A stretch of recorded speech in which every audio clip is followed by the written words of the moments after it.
Hello, everyone. This is technically October 25th, Chaley, coming to you, but today has just been so wild that I feel like I must include this in the vlog, even though technically this is Gab's territory. I think she'd be cool with it. So the day started, well, last night ended, or the night previous ended fabulously. With a part that I didn't add to the story about my name is that I actually, right after I recorded the section for the vlog, I went inside and opened my email, and I had an email from the mom of the student whose sibling had the same name as me. And basically the family went home, told their mom about meeting another Chaley, and she actually said Chaley Koizumi, and they were like, yeah, how do you know? Turns out that mom was my mom's student teacher about 20 years ago. And my mom obviously had mentioned her kids, my sister and myself, and the person was so taken with the name and loved it so much she actually gave the name to her daughter as her middle name. So that was a very special ending to the night, and it was like 1 in a million chances, right, that somehow this many years later I would connect with the family. So I was like on an emotional high. I'm like, I am the luckiest person in the whole world. My colleagues were like, you should go buy a lottery ticket. Well, I am feeling good. I get on the road with ample time to get to my first visit. I get probably like 3 blocks from my parents' house, and the dash starts to light up on the rental car with low tire pressure. And I'm like, oh, shenanigans. I have the worst luck with tires. I go out and I pull over, take a look at the tire, and what do I see but a shiny metal nail sticking out of my tire on my rental car. And I am on my way to a full day of high school visits today. So that was a mess. I called my dad and was like, and so I basically left the rental car at home, grabbed their car, went to my first 2 visits, and then I had to jam all the way back to the airport, which is where the closest rental car center is, to switch out the cars. And that was just midday. The other visits went just fine. I am about to head to a fair, but I felt like I needed to tell these stories from today, and I am treating myself. I had a wonderful happy hour cocktail as part of my meal, and I just went to Crumble Cookies. I've never been. I'm very excited. My sister loves them, so I got 2 chocolate chip. I got a seasonal, the pumpkin brownie one, and then I also got one that's called honey bun, which I think is like a cinnamon bun kind of vibe. So I think I'm going to go eat one of those. Well, I got to drive over to the school first for the college fair because apparently parking's gonna be bad. And then I will have my crumble cookie in the car, knit a little bit on my sock. Oh, I did start a sock today, but I will talk about that during technically my actual days. Vlogmas in the morning, and then I will go do my college fair. And hopefully we will be back on track for having a very positive end to this trip.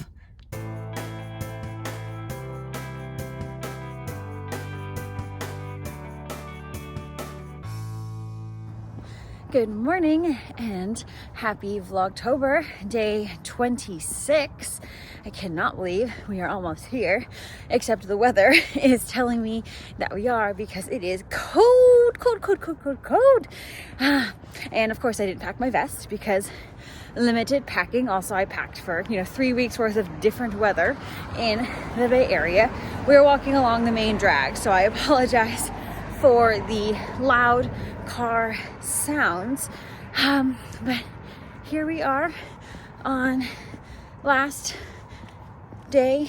I will vlog for the week, which is kind of exciting because it has been quite just a long week with things outside of my travel just going on Monday. It wasn't my day to vlog, but when I had gone out on my run, I had just gotten a block away from the run, and I almost got hit by a garbage truck, and so that was really scary. And then the garbage person, instead of just apologizing and drive away, decided to lecture me on how it was my fault because I'm wearing dark clothing, even though I was running on the main street under the street lamps and was already almost halfway, 2/3 into the street when they decided to flip the U-turn. But here we are. I'm fine. Just, you know, was a little shook up, but we carry on. In terms of the knitting, I did finish my fall stripes socks, kind of that brown micro striping sock, added in those heels, and I did start my other socks, some DK socks that I could just do while in between visits today, though I don't think I'll get much knitting because most of my visits are actually quite condensed together, which is kind of nice because you can kind of just get through them really quickly. And then I'll be back to my parents' house around probably like 2:30 or so, but then I do have to head back out because I have a college fair this evening. But I'll be working on that. So really the last two projects again I have are the excavation sweater and the socks that I just started. So I'm very excited to have gotten done with pretty much a huge chunk of my projects. It is MCAL day. So wait, hold on. Let me go pause and take a look at clue number 4 and then see if I can come up with a final decision for you all. All right. Verdict is in. I am going to frog the MCAL. It's not that the design isn't beautiful. I just think it's just not. I looked at it and was like, that's nice, but it's not something I feel really called to like getting through or like just like, you know, just committing to doing that much work. I think last year I was able to keep up with it a little bit better, so it felt more like I was surprised every week, and every week it felt like a very, very different clue, I would say. And this one, while the clues are different, it's still kind of like the same vibe, like that same striping vibe, without giving away too much, which is fine and kind of like makes complete sense for the theme being geogradient. However, I like, you know, after you do the same thing with one color, then you have to do it like 19 million times with the other colors and repeat them. It's not that fun anymore, especially as it gets gigantic like that. It's not like self-striping socks where it's like, you know, just go round, and it's super quick. So I'm gonna frog it, and then I don't have to worry about it. And I am a huge fan of that.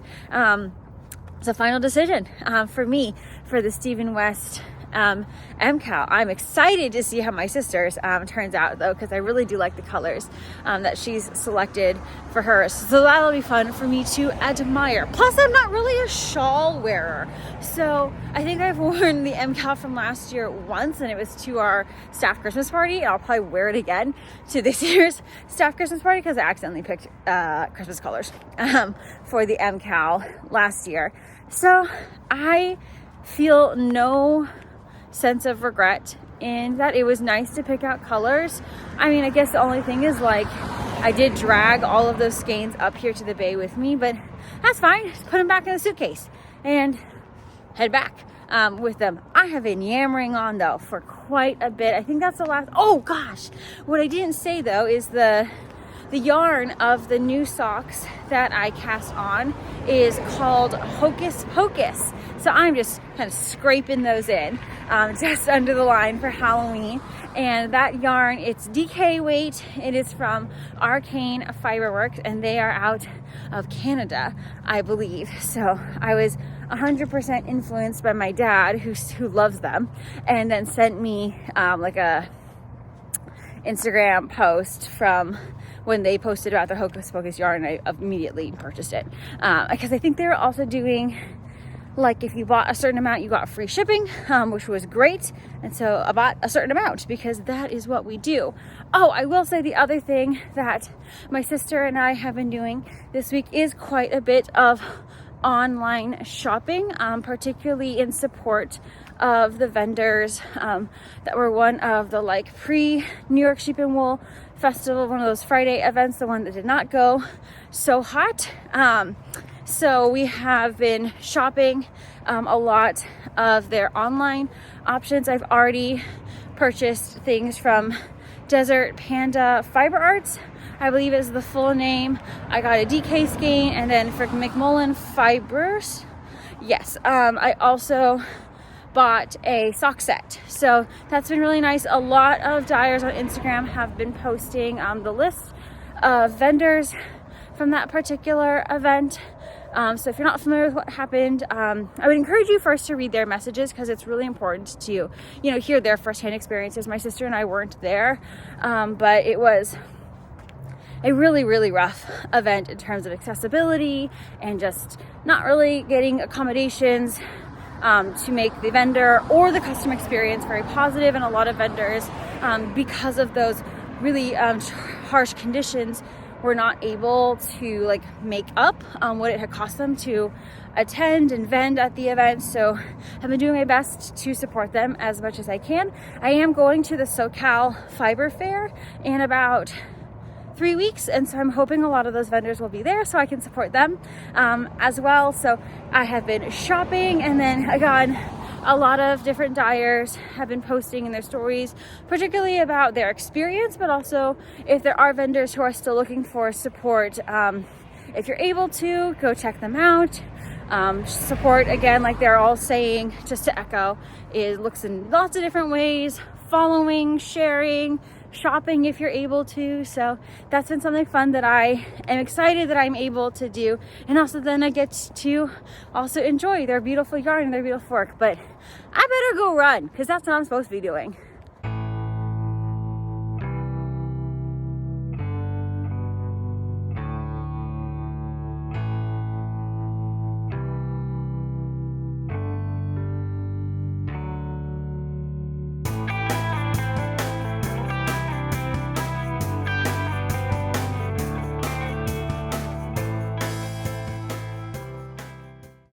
Afternoon check-in. I am home after all of my visits, and it was a jam-packed day, but I was able to stop by. My mother might be talking in the background, I apologize.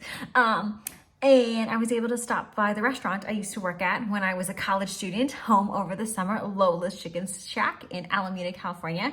I got my favorite salad, the Asian citrus salad. It's delicious. I love it. I got a Fanta from them, and then I also got a mac and cheese with chicken for breakfast tomorrow. So now I'm going to eat my very early dinner, since it's like 3:30, and then probably, you know, just hang out until I have to head out for my college fair.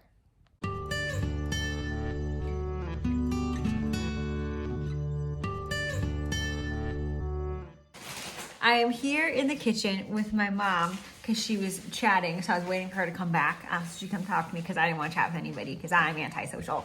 Good job for the admission counselor. I just informed her that I am playing traffic chicken. So I have to go to the fair, and it's 26 miles away. And when I checked at 3:45, it was an hour and 6 minutes, and I was like, ugh. But I'm like, I'm gonna wait it out. I checked at 4 o'clock, it is an hour and 11 minutes, and I was like, ugh.